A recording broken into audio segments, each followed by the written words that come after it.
What are your strengths and weaknesses? Sir ये सबसे चूतिया सवाल है सर। सबसे पहले तो स्ट्रेंथ है ही नहीं।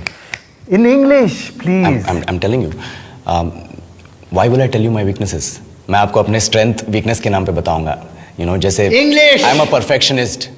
मैं वर्कोहॉलिक हूँ। मैं इनोसेंट। English. अच्छा बैंक क्या लौड़े? क्या इंग्लिश इंग्लिश इंग्लिश लगा रखा है बे?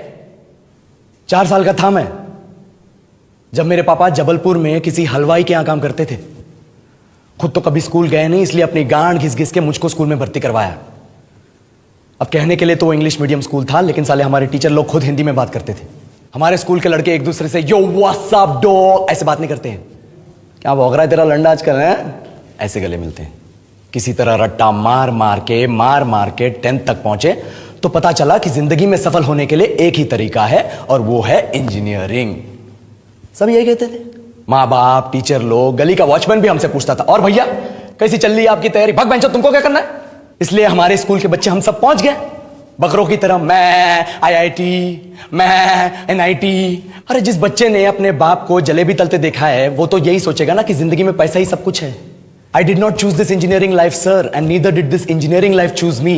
It was shoved down my throat by my teachers while my hands were tied to my back by my friends and my parents watched in silence. और English सुनेगा तो मादरचोद तो सुन।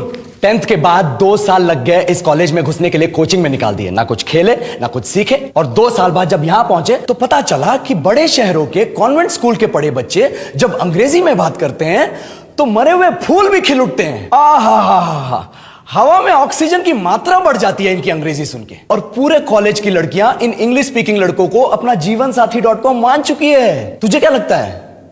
मुझे कभी लगा नहीं कि मैं अपनी अंग्रेजी पे काम करूं, अपने पर्सनालिटी पे काम करूं। बहुत लगा। ये चूतिया इंडस वैली सिविलाइजेशन का जो एजुकेशन सिस्टम बिठा के रखे हो, जिसमें हर साल में 10 सब्जेक्ट, हर सब्जेक्ट में theory, practical, viva, lab work, external, internal, majors, minors, assignment, project, thesis, गांड मार के रख लिया हमारी। महीनों तक नहाना भूल जाते हैं हम लोग, और फिर हमारा परसेप्शन बना देते हो कि हम ऐसे ही रहना चाहते हैं। अब इस साल में एक बार कल्चरल फेस्टिवल आता है, एक बार, उसके लिए भी प्रोफेसर से भीख मांगनी पड़ती है। अरे बिना इंग्लिश बोले, बिना लड़कियों से बात किए कौन गांडू रहना चाहता है वैसे?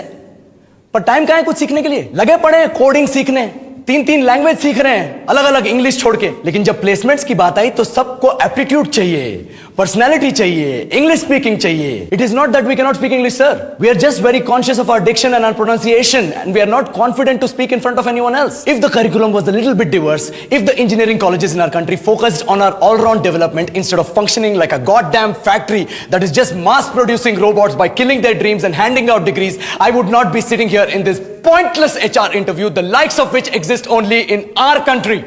ये लो सर, बोल दिया मैंने 4 और लाइन अंग्रेजी में। अब बताइए, क्या मैं आपके मल्टीनेशनल कंपनी के लायक हूं? Do I have the potential to be a slave of your esteemed organization?